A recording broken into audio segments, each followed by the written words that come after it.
আপনার এলাকার বর্তমান বন্যার পরিস্থিতি সম্পর্কে ধন্যবাদ আপনাকে।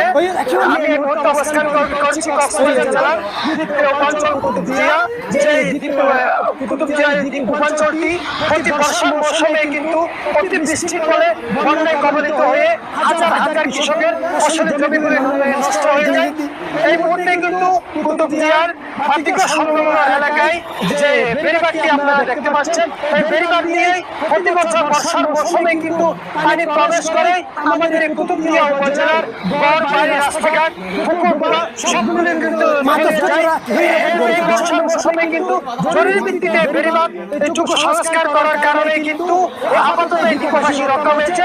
তবে এই দ্বীপবাসী কিন্তু এখন ঝুঁকির মধ্যে বসবাস করতেছে, যার তিন পাশেই বঙ্গোপসাগর, অন্য এক পাশেই নদী।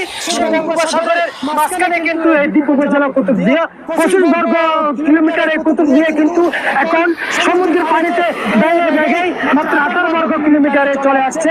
তো এই দ্বীপ উপজেলায় বেড়িবাঁধটুকু দ্রুত সংস্কারের দাবি জানান কুতুবদিয়ার সচেতন মহল। সুমি, এই ছিল কুতুবদিয়া থেকে বন্যা পরিস্থিতি নিয়ে সর্বশেষ সংবাদ।